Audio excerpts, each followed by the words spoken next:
Hi friends, welcome to మన Bommarillu. Upcoming రివ్యూలోకి వెళ్ళిపోదాం. భూమికి పెళ్లి సంబంధాన్ని శరత్చంద్ర తీసుకువస్తారు కదా. సో వాళ్ళందరినీ కూర్చోపెట్టి అతిథి మర్యాదలు చేస్తూ ఉంటే భూమి కనిపించట్లేదు అని మీరా అపూర్వకి వచ్చి చెప్తుంది. ఒక్కసారిగా శరత్చంద్ర, అపూర్వ, చెర్రి, కృష్ణప్రసాద్ అందరూ షాక్ అయిపోతారు. భూమి మాత్రం శారద వాళ్ళ ఇంటికి వెళ్ళి శారదతో మాట్లాడుతూ, అత్తయ్య, నా ప్రాణం ఉండగా నేను గగన్ బావని తప్ప ఇంకెవ్వరిని పెళ్లి చేసుకోను. ఇదే మాటని మీతో చెప్పడానికి వచ్చాను. కాబట్టి మీరు నాకు మాట ఇవ్వండి. నా విషయంలో మీరు నాకు సహాయం చేస్తానని, సపోర్టుగా నిలుస్తానని మాట ఇవ్వండి అని భూమి శారదని అడిగేలోపు షాపింగ్ కంప్లీట్ చేసుకొని గగన్, పూరి, శివ ఇంటికి రీచ్ అవుతారు.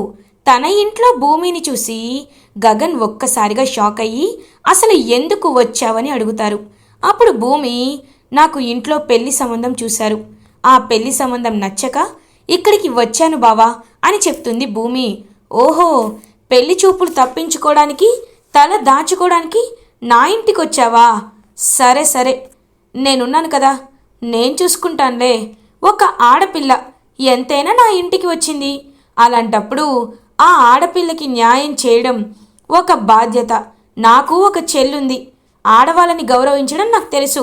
నీ స్థానంలో పరాయి వాళ్ళు ఎవరున్నా నేను ఇలాగే చేస్తాను అని వెంటనే శరత్చంద్రకి కాల్ చేసి, హలో మిస్టర్ శరత్చంద్ర, మీ కూతురు కనిపించట్లేదని బాధపడిపోతున్నావా? మీ కూతురు నా ఇంట్లోనే ఉంది. నువ్వు చూసిన పెళ్లి సంబంధం నచ్చక తను మా ఇంటికే వచ్చింది. నువ్వసలు నిజంగా ఒక కన్న తండ్రిలాగే బిహేవ్ చేస్తున్నావా? కూతురికి పెళ్ళి ఇష్టమో లేదో తెలుసుకునే పని కూడా నీకు లేదా? ఎడ్డి గుర్రంలాగా ఎటు చూడకుండా పరిగెత్తినట్టు నీకు నచ్చిందే చేసుకుపోతూ ఉంటావా అని అడుగుతారు శరత్చంద్ర అని గగన్. ఒక్కసారిగా శరత్చంద్ర, భూమి గగన్ వాళ్ళ ఇంట్లో ఉందని తెలుసుకొని షాక్ అయిపోతాడు. రేయ్, ఇప్పుడే వస్తున్నాన్రా అని అంటారు. ఏయ్, నువ్వు రావద్దు. నువ్వు నా ఇంట్లో అడుగు పెడితే నా ఇంటికి పాపం చుట్టుకుంటుంది. కాబట్టి నేనే కారులో భూమిని మీ ఇంటికి పంపిస్తాను. వెళ్ళిన తర్వాత తన్ని మళ్ళీ ఇబ్బంది పెట్టద్దు అని చెప్పి ఇంకలా వెంటనే భూమిని అక్కడి నుండి పంపించేస్తూ ఉంటాడనమాట గగన్. పాపం భూమి వెళ్ళిపోతూ ఉంటే శివ బయటికి వచ్చి, అక్క, ఏంటక్క బావని ఇంతలా అపార్థం చేసుకుంటున్నాడు అని అడుగుతాడు. శివ, ఇవన్నీ మాకు మామూలేరా, చాలాసార్లు జరిగాయి. కానీ ఒకరంటే ఒక ప్రేమ మాత్రం ఎప్పటికీ చచ్చిపోదు. పైకి అలా అంటారంతే నీ బావ. తను మనసులో నన్ను బాగా ప్రేమిస్తాడు. నువ్వేమీ కంగారు పడద్దురా, జాగ్రత్తగా ఉండు, సరేనా? బావని ఇబ్బంది పెట్టద్దు అని చెప్పి భూమి శివకి జాగ్రత్తలు చెప్పి అక్కడి నుండి వెళ్ళిపోతుంది. భూమి ఇంటికి రీచ్ అవుతుంది. శరత్చంద్ర భూమిని డైరెక్ట్గా, అమ్మ భూమి, నువ్వు నీకు పెళ్లి చూపులు ఇష్టం లేదో ఉందో తెలీదు, కానీ వాడి ఇంటికి వెళ్ళావు అంటే నువ్వు ఇంకా గగన్ని ప్రేమిస్తున్నావా అని అడుగుతారు. వెంటనే భూమి, ప్రేమిస్తున్నాను అని చెప్తే ఎక్కడ గొడవవుతుందోనని, అన్ని ప్రాబ్లమ్స్ సాల్వ్ అయిన తర్వాత ప్రేమిస్తున్నానని చెప్పొచ్చని, లేదు నాన్న, నేను ప్రేమించట్లేదు అని అంటుంది. వెంటనే శరత్చంద్ర, నా బంగారు తల్లి, నాకు తెలుసమ్మా నువ్వు ఆ గగన్ గాడిని మర్చిపోతావని. అందుకే నీపై నమ్మకంతో నీకు పెళ్లి చూపుల్ని ఫిక్స్ చేశాను కదా. అలాగే తాంబూలాలు కూడా తీసేసుకున్నాను. వచ్చే బుధవారం మార్నింగ్ 10:30కే నీ పెళ్ళి అని అంటారు శరత్చంద్ర. ఒక్కసారిగా కుప్పకూలిపోతుంది పాపం భూమి. ఏంటి నాన్న, అది కాదు అని అంటుంది. వద్దమ్మా, ఇంకేమీ మాట్లాడొద్దు. నువ్వు ఏం చెప్పాలనుకుంటావో నాకు తెలుసు. ఇప్పుడే నాకు పెళ్ళొద్దు అని అంటావు, కానీ పెళ్లి చేసుకుంటేనే నీ జీవితం బాగుంటుందమ్మా. ఆ గగన్ గాడిని మర్చిపోవడానికి నీకు స్కోప్ ఉంటుంది. కాబట్టి ఈ నాన్న నీ మంచి కోరే చెప్తాడు. నువ్వేమీ కంగారు పడద్దు అని చెప్పేసి అక్కడి నుండి వెళ్ళిపోతాడు శరత్చంద్ర. ఇంక అపూర్వ భూమి వైపు చూస్తూ, ఏంటి భూమి, నీ మనసుకి నచ్చనివాడు నీ భర్తగా అవుతున్నాడు. కాబట్టి నువ్వు చాలా సంతోషంగా ఉంటావు కదా. నాకు తెలుసు, నీ గురించే నేను ఆలోచిస్తున్నాను. ఇప్పుడు నీ మొహంలో బాధను చూస్తుంటే నా నక్షత్ర మొహంలో ఉన్న బాధని కవర్ చేసుకుంటాను. సంతోషంగా ఉంది అని అపూర్వ చెప్పి అక్కడి నుండి వెళ్ళిపోతుంది. ఇది ఇలా ఉండగా గగన్ చెర్రీకి కాల్ చేస్తాడు. రేయ్ చెర్రీ, మీ భూమి ఇంటికి వచ్చేసిందా అని అడుగుతారు. హా, వచ్చేసిందన్నయ్యా అని అంటారు చెర్రీ. ఏమైందిరా, అంత డల్గా ఉన్నావేంటి అని అంటారు గగన్. భూమికి పెళ్లి చూపులు చూస్తున్నారని తెలుసు కదా. భూమి రాకముందే మా మావయ్య తనకి పెళ్ళి కుదిర్చేశారన్నయ్య. తాంబూలాలు కూడా తీసేసుకున్నారు. వచ్చే బుధవారమే భూమి పెళ్ళి అని అంటాడు చెర్రీ. ఒక్కసారిగా గగన్ షాక్ అయిపోతాడు. లోపల బాధ వేస్తున్నా పాపం బయటికి మాత్రం, హో అవునా, వాట్ ఎ గుడ్ న్యూస్ రా cherry, thank you so much. ఇప్పుడు నాకు చాలా సంతోషంగా ఉంది. నేను వెంటనే స్వీట్స్ కొంటాను. బాయ్ రా, పార్టీ చేసుకుందాం, సాయంత్రం పబ్కి వచ్చేసాయి అని చెప్పి కాల్ కట్ చేసి, అమ్మా, పూరి, శివ, రండి, త్వరగా రండి అని చెప్పి ఇంకా స్వీట్స్ అందరికీ తీసుకువెళ్ళి తినిపిస్తూ ఉంటాడు గగన్. ఏమైంది నాన్న గగన్ అని అడుగుతారు శారదా. అమ్మా, భూమికి పెళ్ళి ఫిక్స్ అయిందమ్మా అని అంటారు గగన్ నవ్వుతూ. ఒక్కసారిగా శారదా, పూరి, శివ షాక్ అయిపోతారు. గగన్ అని అంటారు. ఎందుకమ్మా బాధపడుతున్నావు? నాకు చాలా సంతోషంగా ఉంది. ఎందుకంటే ఆ గ్రహం నా జీవితంలో నుండి వెళ్ళిపోయింది. అందుకే నేను ఇవాళ పార్టీ చేసుకోవాలనుకుంటున్నాను. ఈ స్వీట్స్ పంచుతుంటేనే మీకు అర్థమవుతుంది కదా నాకు ఎంత సంతోషంగా ఉందో అని ఇంకా చెప్తాడనమాట గగన్. గగన్, నీ నవ్వు వెనక కన్నీళ్ళని దాచిపెట్టావేమోనని నాకు అనిపిస్తుంది నాన్న. నిజంగా నువ్వు భూమిని ప్రేమించావా అని అడుగుతారు. ప్రేమించానమ్మా, ప్రేమించాను. కానీ ఎప్పుడైతే నన్ను తను పదే పదే అవమానిస్తూ నన్ను ఖచ్చితంగా ఒక ఫూల్ని చేయాలనుకుందో అప్పుడే నా ప్రేమను చంపేసుకున్నాను. కాబట్టి నువ్వేమీ ఈ విషయంలో బాధపడొద్దమ్మా. మీ కొడుకు అంత సెన్సిటివ్ ఏమీ కాదు. పెద్ద పెద్ద అలల్లాంటి సమస్యలనైనా దాటుకొని మీ ఇద్దరిని ఇక్కడికి తీసుకొచ్చిన వాడిని. అలాంటిది ఇది ఒక ఫేజ్ లవ్ మాత్రమే. ఈ విషయంలో నేనెందుకు ఇంకా బాధపడతాననుకుంటున్నారు? ఓకే, నేను నా రూమ్కి వెళ్ళి ఫ్రెష్ అయ్యి వస్తాను, కలిసి లంచ్ చేద్దాం అని చెప్పి గగన్ తన రూమ్లోకి వెళ్ళిపోయి పాపం ఎంత నటించినా లోపల ఉన్న పెయిన్ అనేది అవుట్ బర్స్ట్ అయిపోయి కన్నీళ్లు పెట్టుకుంటూ వెక్కి వెక్కి ఏడుస్తాడు గగన్. ఇటువైపు భూమి కూడా తన రూమ్కి వచ్చేసి పాపం చాలా బాధపడుతూ వెక్కి వెక్కి ఏడుస్తూ ఉంటుంది. గగన్ చాలా బాధపడుతుంటే శివ అప్పుడే అదంతా దూరం నుండి చూస్తాడు. చూసి వెంటనే గగన్ దగ్గరికి వచ్చి సార్ అని పిలుస్తాడు. ఇంకా వెంటనే కన్నీళ్ళు తుడుచుకొని శివ ఏంటిక్కడ అని అడుగుతారు. సార్, మీరు అమ్మగారి దగ్గర మీ చెల్లెల దగ్గర దాచిపెట్టినట్టు నా దగ్గర దాచిపెట్టలేరు సార్. ఎందుకంటే నేను మీరు బాధపడడం చూసేశాను సార్ అని అంటాడు శివ. పాపం ఇంకా బాధపడుతూ ఉంటాడనమాట గగన్. సార్, మిమ్మల్ని చూస్తుంటేనే అర్థమవుతుంది మీరు తనని ఎంతలా ప్రేమించారో. కానీ ఒకటి సార్, నాణానికి అటు ఇటు ఉన్నట్టే ఒక సమస్యకి పాజిటివ్ ఉంటుంది, నెగిటివ్ ఉంటుంది. ఒకవేళ మీరు తనని నెగిటివ్గా అర్థం చేసుకుంటున్నారేమో. ఆ అక్క చాలా మంచిదిలా ఉంది సార్ అని అంటాడు శివ. చూడు శివ, నువ్వు కొత్త కదా, అందుకే నీకు తెలీదు. కొంతమంది మేక వండిన పులలు అలాగే ఉంటారు. పైకి మేకలా అందరికీ నచ్చినట్టు సాఫ్ట్గా కనిపిస్తారు. కానీ వాళ్ళ క్రూయల్టీ ఎలా ఉంటుందనేది వాళ్ళని దగ్గర నుండి చూసిన వాళ్ళకి మాత్రమే తెలుస్తుంది. అయినా నువ్వేంటిలా అని అడుగుతారు. ఈ బొమ్మ మీకు కావాలన్నారు కదా సార్, కానీ ఇది గార్డెన్లో పడిపోయింది, అందుకే దీన్ని తీసుకొచ్చాను సార్ అని చెప్పి ఇంకలా శివ గగన్కి ఆ టెడ్డీ బియర్ని తీసుకొని వెళ్ళి ఇస్తాడు. ఇంకా టెడ్డీ బియర్ని చూస్తూ పాపం గగన్, నిన్ను చూస్తుంటే నాకు నా సిరిమువ్వే గుర్తొస్తుంది. ఎక్కడున్నావు, ఏం చేస్తున్నావు, నేను నీకు గుర్తున్నానా, గుర్తు లేనా సిరిమువ్వ? ఒక్కసారి నిన్ను కలవాలనుంది. నిన్ను కాపాడిన నేను ఒక దగ్గర, నువ్వు ఒక దగ్గర. అసలు నువ్వు ఎక్కడ ఉన్నావు, ఏం చేస్తున్నావో నాకు తెలుసుకోవాలనుంది. కానీ మార్గం దొరకటం లేదు.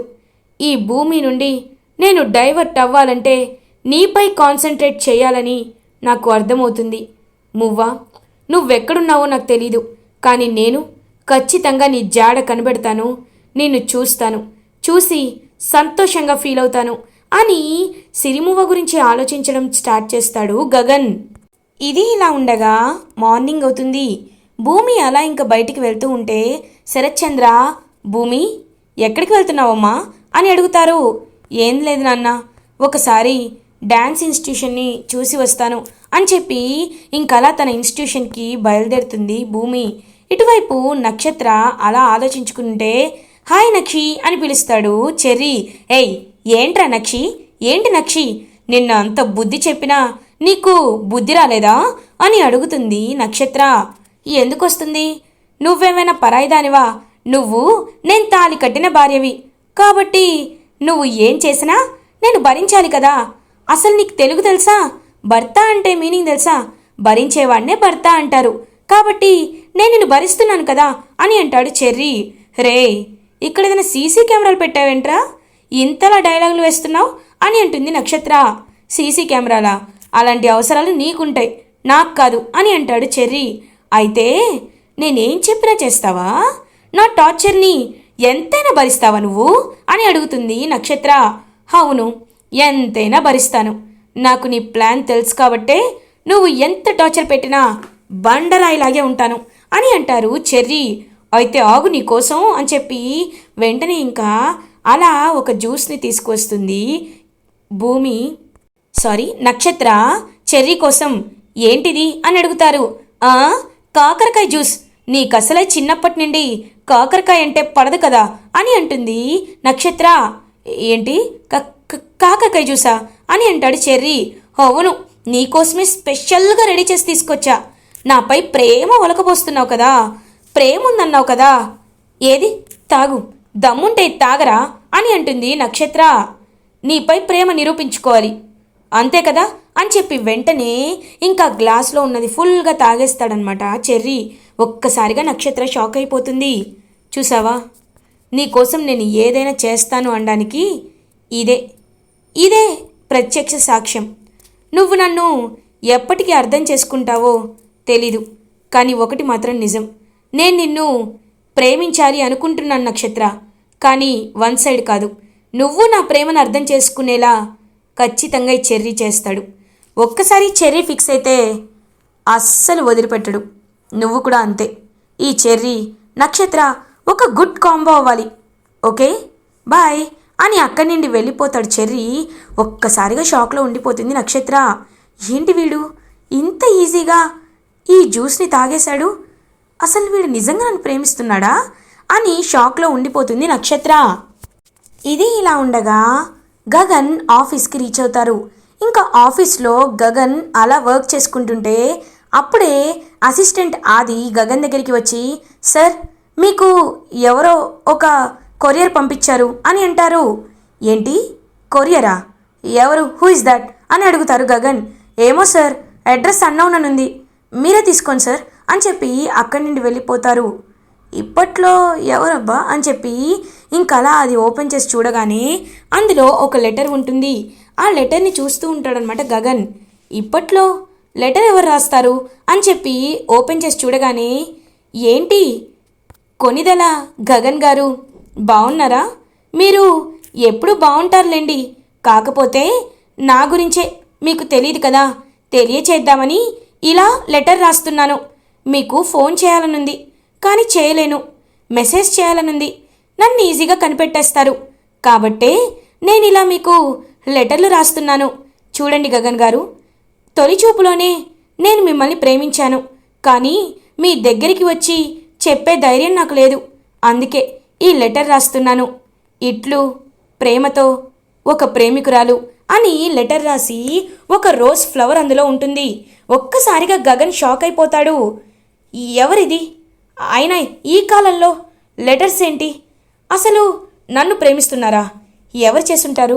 ఎవరిదంతా చేస్తున్నారు అని గగన్ ఆలోచనలో పడతాడు.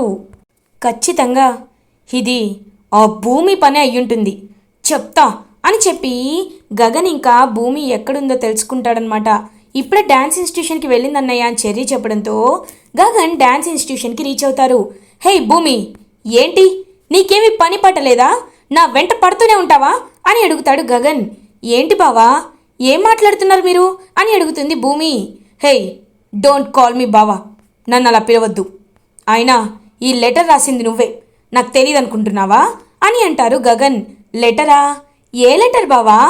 ఇదా? లేదు, ఇది నేనెందుకు రాస్తాను అని అంటుంది భూమి. వాట్, నువ్వు రాయలేదా? మరి ఎవరు రాసుంటారు అని ఆలోచనలో పడతాడు గగన్. ఇంకలా భూమి ఆ లెటర్ని చూస్తూ ఎవరిది రాశారు అనేసరికి గగన్ భూమి చేతిలో నుండి ఆ లెటర్ని లాక్కుంటాడు. That's none of your business. నువ్వా కాదా అని అడగడానికే వచ్చాను. అయినా ఇప్పుడు నా మనసులో నువ్వు లేవు అని అంటారు గగన్. అవునా, నీ మనసులో నేను లేనా? అలాంటప్పుడు ఈ లెటర్ చూడగానే లవ్ లెటర్ లాగే కనబడుతుంది. అలాంటిది నేనే రాశానని అంత కాన్ఫిడెంట్గా నువ్వు ఎలా వచ్చి చెప్తున్నావు బావా? చూడు, నీ నోరు అబద్ధం చెప్తున్నా, నీ కళ్ళు నిజమే చెప్తున్నాయి. నువ్వు నన్ను మనస్ఫూర్తిగా ప్రేమిస్తున్నావు, అందుకే నువ్వు నన్ను మర్చిపోలేకపోతున్నావు. ఆ విషయాన్ని నీ కళ్ళు చెప్తున్నాయి బావా అని అంటుంది భూమి. చూడు, సినిమా డైలాగులు నా దగ్గర వేస్తే నేను మళ్ళీ తిరిగి నేను ప్రేమిస్తాను అని అనుకోవద్దు. అయినా ఇప్పుడు నా గమ్యం వేరు, నా దారి వేరు. నీకు ఇంకొక వారం రోజుల పెళ్ళంట కదా. Advanced happy married life. హ్యాపీగా ఆ వచ్చిన వాడినైనా నాలా ఫూల్ చేయకుండా ప్రశాంతంగా పెళ్లి చేసుకో, అర్థమైందా అని అంటాడు గగన్. హలో గగన్ గారు, ఏంటి మీ పాటికి మీరు భవిష్యత్తు చెప్పి వెళ్ళిపోతున్నారు? అయినా నేను ఎవరిని పెళ్లి చేసుకుంటే మీకెందుకండి? ఆ పెళ్ళి జరుగుతుందో జరగదో మీకు తెలుసా? హ్యాపీ మ్యారీడ్ లైఫ్ అని చెప్పి వెళ్తున్నారు. మీరు చెప్పినందుకైనా నేను ఆ పెళ్లి చేసుకోను. కానీ ఇప్పుడు చెప్తున్నాను, దేవుడి సాక్షిగా చెప్తున్నాను, నిజంగా మనది పవిత్రమైన ప్రేమ అయితే మీ చేత్తోనే నా పెళ్ళాగిపోతుంది, లేకపోతే ఆగదు అని అంటుంది భూమి. ఏంటి ఛాలెంజా? Okay Bhumi, I will accept your challenge. నేనొచ్చి నీ పెళ్ళి ఆపితే మన ప్రేమ గొప్పది అని చెప్తున్నావు కదా. సరే, నీ పెళ్ళికి ఇంకొక 6 రోజులుంది. నేనే నీ పెళ్ళి ఆపుతానో లేకపోతే నువ్వే సైలెంట్గా కూర్చొని పెళ్లి చేసుకుంటావో చూద్దాం అని చెప్పి గగన్ అక్కడి నుండి వెళ్ళిపోతుంటే భూమి గగన్ వైపు కాన్ఫిడెంట్గా చూస్తూ ఉండిపోతుంది. ఇటువైపు గగన్ అసలు ఆ లెటర్ రాసింది ఎవరు అని చెప్పి ఆలోచిస్తూ అక్కడి నుండి వెళ్ళిపోతాడు. ఇలా ఎపిసోడ్ ఎండ్ అవుతుంది. ఫర్దర్ ఎపిసోడ్ రివ్యూస్ ముందుగా మీకు కావాలి అనుకుంటే మా ఛానల్ని సబ్స్క్రైబ్ చేసుకోండి. Thanks for watching.